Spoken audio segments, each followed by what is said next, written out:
Agustus bisa menjadi bulan yang harus diwaspadai puncak kemarau mulai mendekat, dan beberapa wilayah Indonesia berpotensi menghadapi ancaman kekeringan yang serius. Ini bukan hanya tentang cuaca panas atau hujan yang berhenti sementara, tetapi tentang air yang mulai sulit ditemukan, sawah yang terancam terganggu, hingga harga pangan yang bisa ikut terdorong naik. Ada 5 wilayah yang perlu mendapat perhatian lebih karena memiliki risiko kekurangan air yang lebih tinggi dibanding daerah lainnya. Pertanyaannya, apakah wilayah kalian termasuk salah satunya? Dan apakah kita benar-benar sudah siap menghadapi musim kering yang datang tahun ini? Wilayah pertama adalah Nusa Tenggara Timur atau NTT. Wilayah ini sudah lama dikenal sebagai salah satu daerah yang memiliki tantangan besar ketika musim kemarau datang. Karakter iklim yang cenderung lebih kering membuat beberapa wilayah di NTT harus menghadapi periode tanpa hujan yang cukup panjang. Bagi masyarakat di sana, kemarau bukan hanya soal suhu yang meningkat, tetapi tentang bagaimana mendapatkan air untuk kebutuhan sehari-hari, menjaga ternak, dan mempertahankan aktivitas pertanian. Ketika sumber air mulai berkurang, masyarakat harus mencari berbagai cara agar kebutuhan dasar tetap terpenuhi. Kondisi ini menunjukkan bahwa kekeringan bukan hanya persoalan alam, tetapi juga tentang seberapa kuat sistem penyimpanan dan pengelolaan air dalam menghadapi masa sulit. Wilayah kedua adalah Jawa Timur bagian tertentu. Wilayah ini menjadi perhatian karena memiliki banyak kawasan pertanian yang sangat bergantung pada ketersediaan air. Ketika musim kemarau berlangsung lebih panjang, sektor pertanian menjadi salah satu yang paling terdampak. Masalahnya tidak berhenti di sawah saja. Ketika produksi pertanian terganggu, dampaknya bisa merambat ke seluruh rantai ekonomi. Petani menghadapi risiko gagal panen, pasokan pangan bisa berkurang, dan masyarakat sebagai konsumen bisa merasakan tekanan melalui kenaikan harga kebutuhan sehari-hari. Inilah alasan kenapa kekeringan sebenarnya bukan hanya masalah petani, tetapi masalah yang bisa dirasakan oleh semua orang. Wilayah ketiga adalah Jawa Tengah dan sebagian wilayah daerah istimewa Yogyakarta. Beberapa daerah di wilayah ini juga memiliki risiko menghadapi kekurangan air ketika puncak kemarau terjadi. Banyak masyarakat masih mengandalkan sumber air tanah dan curah hujan sebagai pendukung utama kebutuhan sehari-hari. Ketika hujan berhenti dalam waktu lama, cadangan air tanah perlahan menurun dan sumur yang biasanya menjadi sumber utama mulai mengalami penurunan debit. Yang menarik, kondisi ini menunjukkan sebuah ironi yang sering terjadi di Indonesia. Saat musim hujan datang, beberapa wilayah bisa mengalami banjir karena air turun dalam jumlah besar dalam waktu singkat. Tetapi, beberapa bulan kemudian, wilayah yang sama bisa mengalami kesulitan mendapatkan air. Artinya, masalahnya bukan hanya jumlah air, tetapi bagaimana manusia mengelola air tersebut. Wilayah keempat adalah Bali dan sebagian wilayah Sulawesi Selatan. Kedua wilayah ini juga perlu mendapat perhatian karena kebutuhan air terus meningkat seiring dengan aktivitas masyarakat dan perkembangan ekonomi. Air menjadi kebutuhan utama untuk rumah tangga, pertanian, industri, hingga berbagai sektor yang menggerakkan kehidupan sehari-hari. Ketika musim kering berlangsung lebih lama, tekanan terhadap sumber air semakin besar. Wilayah yang sebelumnya merasa aman pun bisa menghadapi masalah ketika cadangan air mulai menipis. Karena semakin besar jumlah penduduk dan aktivitas ekonomi, semakin besar pula kebutuhan terhadap air. Tanpa pengelolaan yang baik, sumber daya yang terlihat melimpah bisa berubah menjadi sesuatu yang sulit didapat.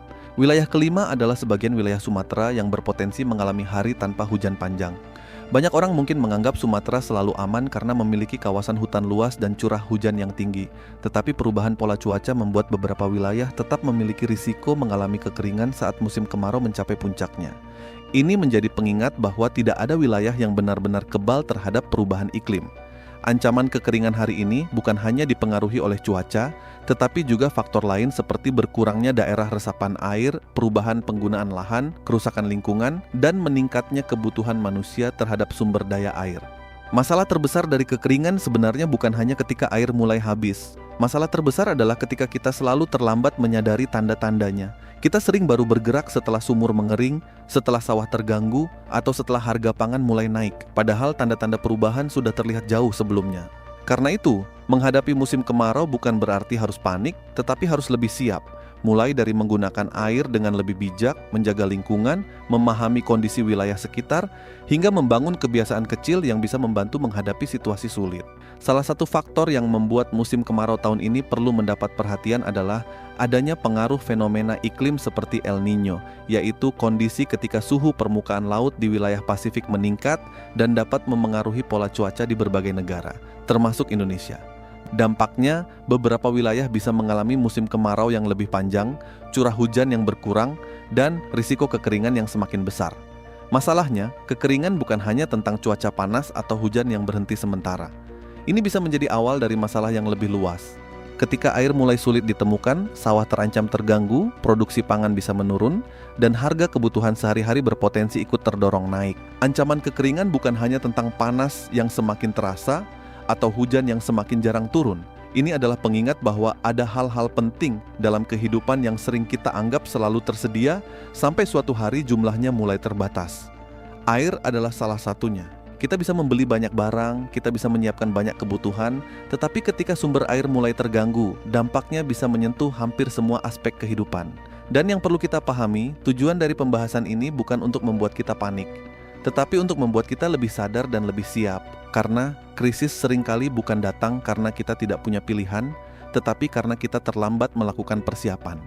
Jangan menunggu sampai sumur mengering, harga pangan naik, atau kondisi sudah sulit baru mulai mencari solusi.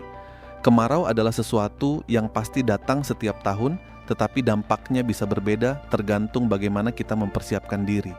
Orang yang siap mungkin tetap menghadapi kesulitan, tetapi mereka memiliki lebih banyak pilihan dibandingkan mereka yang baru bergerak ketika masalah sudah terjadi. Dan di video selanjutnya, kita akan membahas lebih jauh tentang apa saja persiapan yang sebenarnya perlu dilakukan menghadapi kemungkinan kemarau panjang atau kekeringan, mulai dari langkah sederhana di rumah, cara menghemat dan menyimpan air, sampai barang atau benda penting apa saja yang sebaiknya kalian amankan mulai dari sekarang sebelum kondisi menjadi lebih sulit. Karena terkadang persiapan kecil yang dilakukan hari ini bisa menjadi penyelamat ketika situasi berubah di kemudian hari. Kita baru benar-benar sadar pentingnya air ketika air itu mulai sulit didapat. Selama keran masih mengalir dan sumur masih tersedia, banyak orang merasa semuanya baik-baik saja. Tapi ketika musim kering datang lebih panjang dari biasanya, barulah terlihat bahwa kesiapan menghadapi krisis air masih menjadi tantangan besar. Pada akhirnya, kemarau Agustus bukan sekadar tentang panas yang lebih terasa atau hujan yang lebih jarang turun. Ini adalah pengingat bahwa air adalah fondasi kehidupan yang sering kita anggap biasa, sampai keberadaannya mulai terbatas. Kita tidak bisa mengendalikan kapan hujan datang, tetapi kita masih bisa mengendalikan bagaimana kita bersiap menghadapi kemungkinan yang terjadi. Jangan tunggu sampai krisis datang baru mulai bertindak, karena persiapan selalu lebih murah dibandingkan kepanikan. Kalau menurut kalian, apakah Indonesia sudah cukup siap menghadapi ancaman kekeringan yang semakin sering terjadi? Tulis pendapat kalian di kolom komentar.